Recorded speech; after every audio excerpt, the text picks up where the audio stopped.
Salah satunya melalui seni tari, khususnya tari klasik atau tari tradisional. Selain ikut melestarikan budaya asli negeri, menari juga membantu generasi muda dalam menemukan jati diri. Namun sayangnya di tengah globalisasi, membuat generasi muda lupa akan jati diri. Di Khasanah Budaya kali ini saya akan ajak Anda untuk menggali lebih dalam filosofi nyawiji greget senggo Oramingko melalui tarian klasik gaya Yogyakarta. Seperti apa keseruannya? Tetap ikuti perjalanan saya di Khasanah Budaya, potret budaya dari berbagai sudut pandang.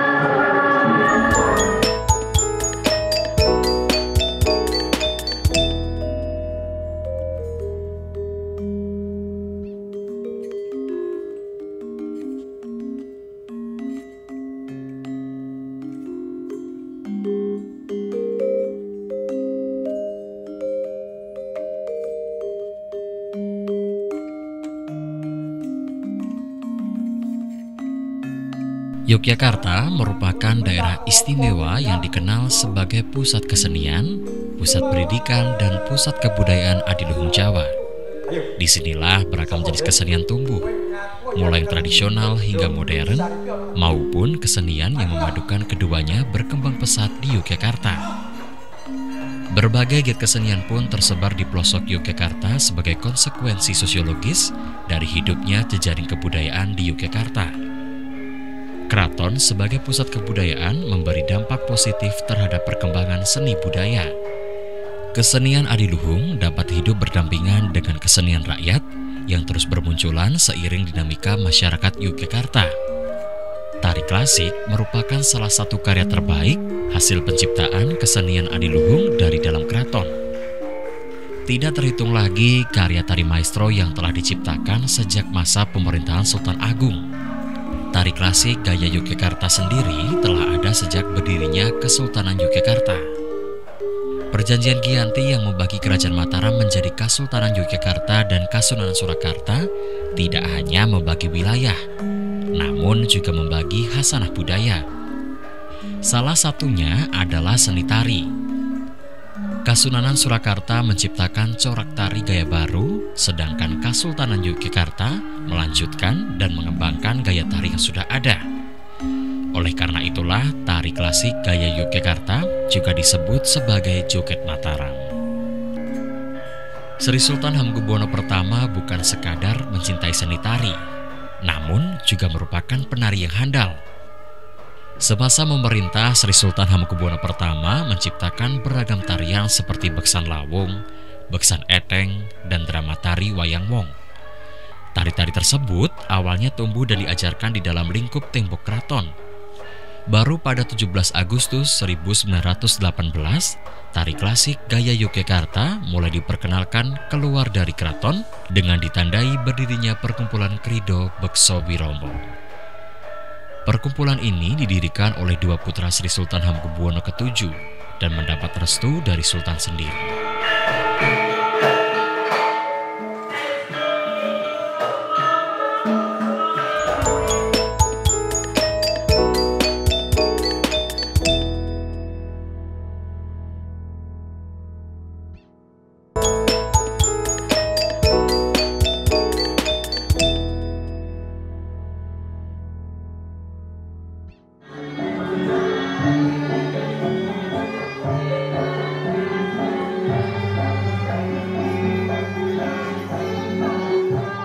Beksan klasik gaya Yogyakarta pada akhirnya tidak sekadar dipahami sebagai seni olah tubuh, namun juga dimaknai sebagai falsafah hidup.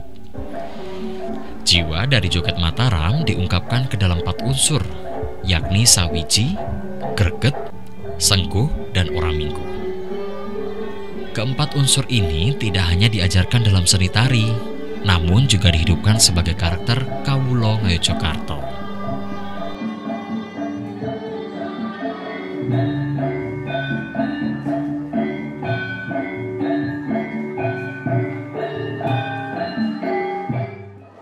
Pemirsa, kali ini saya sudah bersama Pak Suwantoro selaku penguji tari klasik gaya Yogyakarta yang sudah hadir di Hasanah Budaya kali ini. Apa kabar Pak Swantoro? Baik Mas, pangestunipun. Baik, Pak Swantoro, sebelum kita ngobrolin soal tari nih, kalau untuk filosofi nyawiji greget sengguh ora mingko, maknanya apa sih Pak?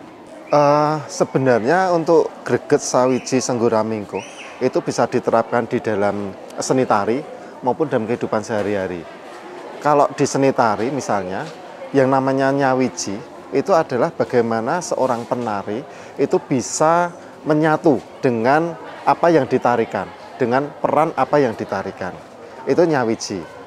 Lalu greget itu adalah dinamika. Tapi dinamika bagaimana penari itu bergerak secara dinamis. Jadi setiap gerakan itu tidak selamanya mengalun, tetapi ada tekanan-tekanan yang memang itu harus dibutuhkan. Itu namanya greget. Nah, sedangkan sengguh itu merupakan kepercayaan diri. Jadi bagaimana juga seorang penari harus memiliki percayaan diri yang kuat. Tetapi semua itu tidak mengarah pada sombongan, bahwa saya bisa menari dengan bagus, tetapi saya tidak menyombongkan diri bahwa saya menari dengan bagus, gitu. Ya, jadi arahnya bukan ke arah sombong, tetapi lebih pada kepercayaan diri. Lalu kalau ramingko itu adalah bagaimana penari itu bisa menghadapi tantangan-tantangan yang dihadapinya, baik itu dalam performan maupun dalam pelatihan. Itu kalau diterapkan dalam seni tari.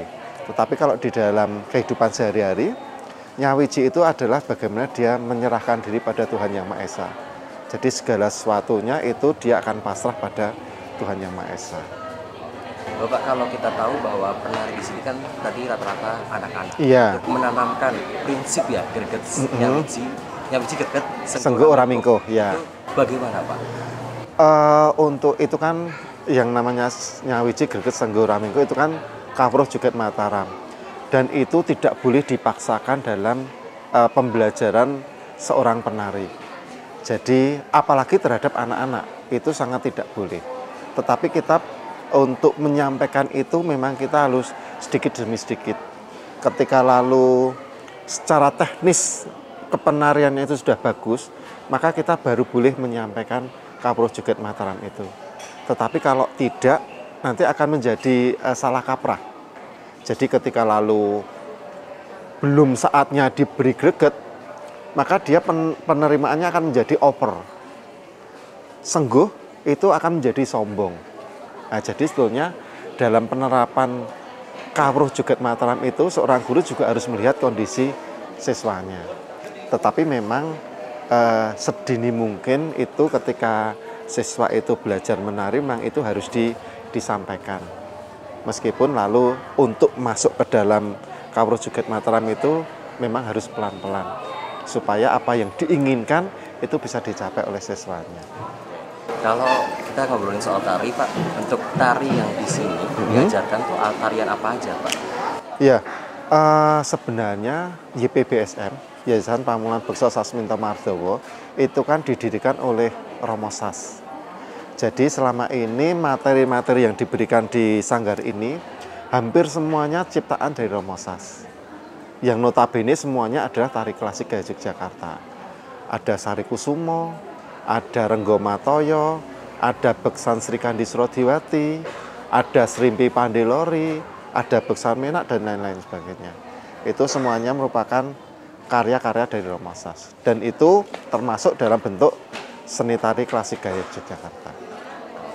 Kalau untuk anak-anak sendiri, apakah ada tahapan untuk setiap tariannya itu? Ada harus proses-proses yang dilalui gitu Pak? Iya, untuk belajar tari memang lalu harus melalui beberapa tahap.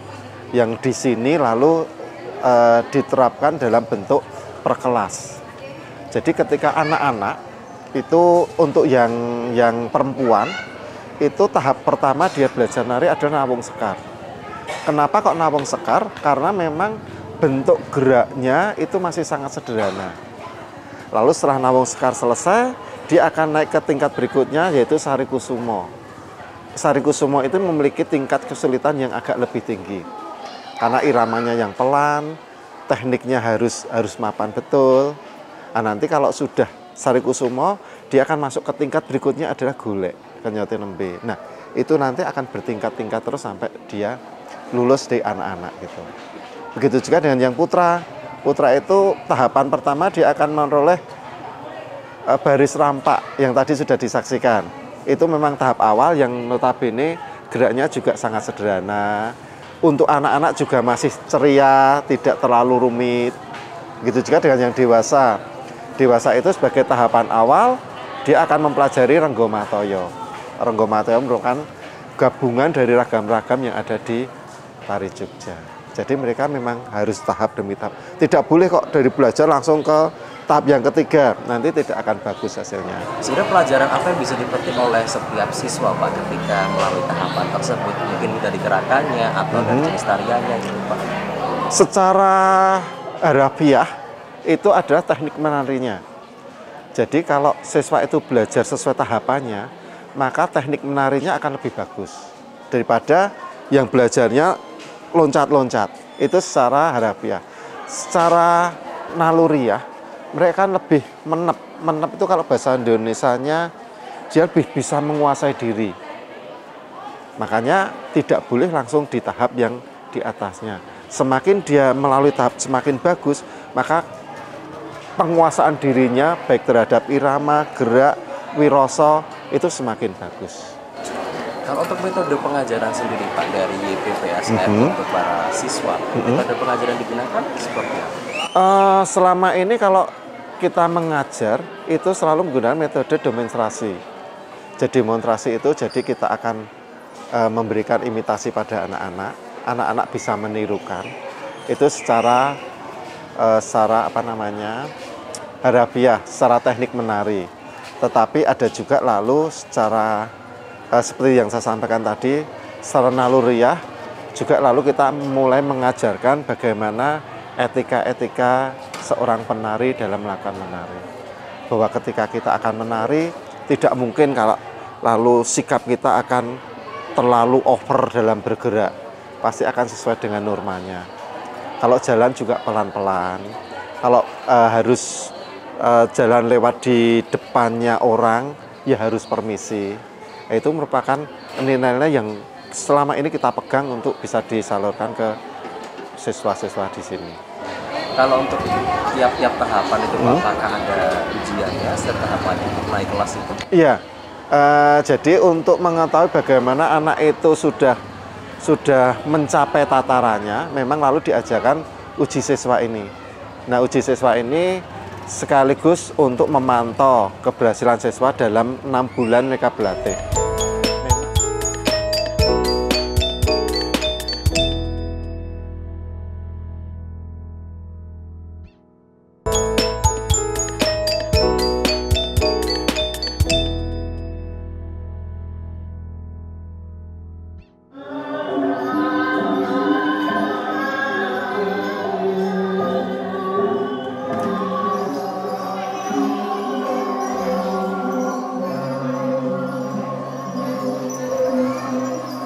Bentuk karakter dalam tari klasik gaya Yogyakarta dapat dibagi menjadi halus atau alusan, gagah atau gagahan, dan kasar.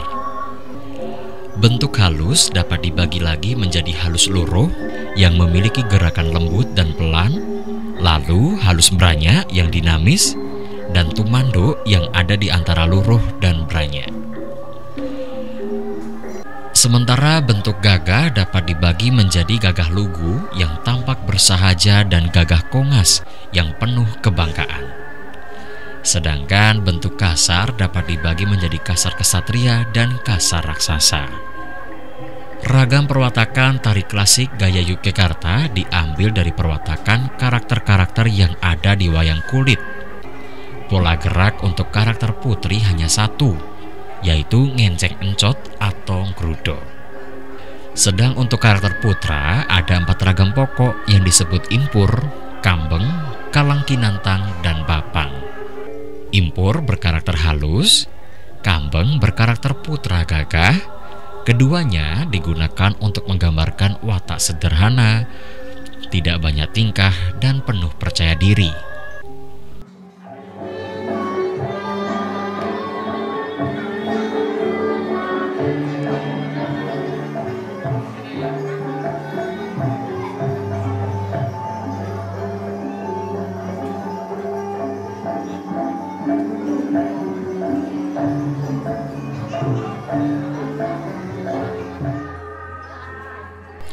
Kemudian Kalang Kinantang berkarakter halus dan gagah digunakan untuk menggambarkan watak keras, angkuh, dan dinamis.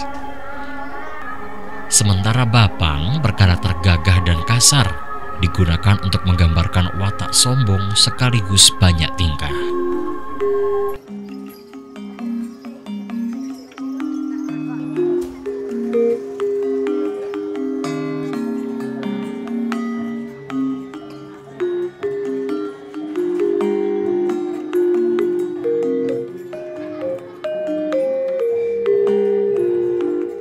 Selain hal-hal tersebut, dikenal juga istilah wonto yang menunjukkan ekspresi dan raut muka yang menggambarkan watak dan suasana hati seorang tokoh. Biasanya, tiap tokoh memiliki 3 macam wonto. Misalnya tokoh Kresna yang memiliki wonto Mangu, Gentreh, dan Gidra. Mangu untuk menunjukkan wibawa, Gentreh saat menunjukkan kepandaian berbicara, dan Gidra saat adegan perang atau terbang. Pakem murni seperti inilah yang diajarkan pula kepada generasi muda yang ngangsu kawruh seni tari klasik di dalam Pujo Kusuman.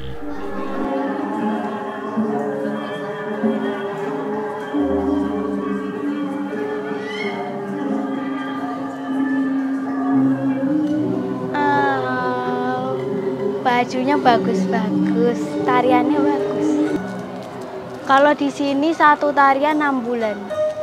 Ya sering diajak-ajak gitu dapat duit. Ya nari, ayo nari, seru. Pertama biar dia belajar sabar, semeleh, terus ada ngerem nafsu dia buat ngeliatin aku bisa, ada rasa semeleh ini terus sabar, ngerem gitu loh. Terus ngolah rasa biar dia bisa menep tuh. Biasanya kan kalau kreasi baru dia udah tak gitu, udah biasa dari kecil. Tapi di klasik kan harus belajarnya emang enggak 1 tahun 2 tahun terus. Makanya saya ayo deh kalau mau ke keraton, mau jadi penari hebat harus bisa nari klasik. Dari kecil banget sebenarnya. Pas umur 2 tahun dia tiap saya gini tangdut, ding tang, dia tuh gerak-gerak sendiri. Waktu itu saya off nari, off ngajar itu hampir 10 tahun sudah meninggalkan tari. Kemudian lihat si anak kok ini kok sepertinya udah ini lagi. Terus saya dipanggil ngajar lagi di sekolahan dia, menari kembali. Terus alhamdulillah lihat ya, oh berarti dia bakatnya di sini. Bangga, terharu sekali itu. Di antara misal 20-30 anak yang mau nari klasik 1-2. Anak saya termasuk yang mau belajar itu, saya luar biasa bangga dan terharu. Tadi aja saya nangis gitu. Apalagi nanti kalau dia udah tingkat golek gitu, wah luar biasa. Seneng lah pokoknya, seneng dia udah mau menari klasik itu, seneng banget. Basic saya kan orang Jawa, jadi saya pengen memperkenalkan budaya Jawa kepada anak saya. Kebetulan anak saya dari kecil itu sudah kami dengarkan tentang gamelan, kami ajak nonton pagelaran, jadi ada ketertarikan. Nah, dari ketertarikan itu saya mencari wadah yang tepat agar berkembang cinta budayanya, terutama budaya Jawa. Ya, terutama bagi generasi bapak-bapak muda ya, saya sangat menghimbau kalau orang bilang orang Jawa ojo ilang Jawane. Hal itu harus kita pegang sebagai orang Jawa, karena dengan kita mendidik anak untuk mencintai budayanya akan membentuk karakter kuat tentang kecintaan budaya Jawa atau lokal yang dipegang.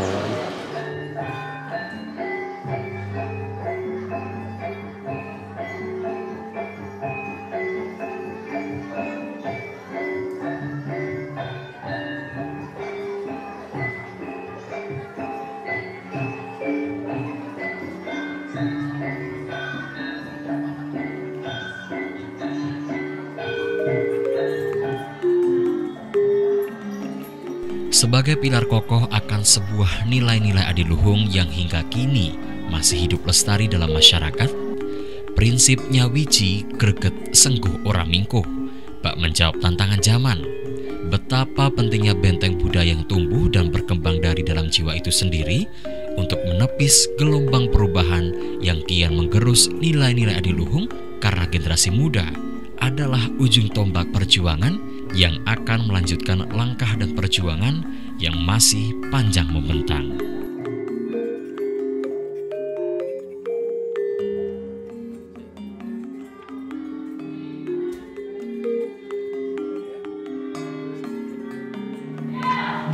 Pemirsa, menari klasik gaya Yogyakarta seperti ini bukan hanya sekadar pemenuhan seseorang dalam berekspresi, mengapresiasi maupun berkreasi. Namun melalui seni tari seperti ini, generasi muda dapat membentuk karakter diri hingga menemukan jati diri. Akhirnya saya Husein Joyonegoro pamit dan terus saksikan Hasanah Budaya yang akan menyajikan beragam budaya dari berbagai daerah di Indonesia. Hasanah Budaya memotret budaya dari berbagai sudut pandang.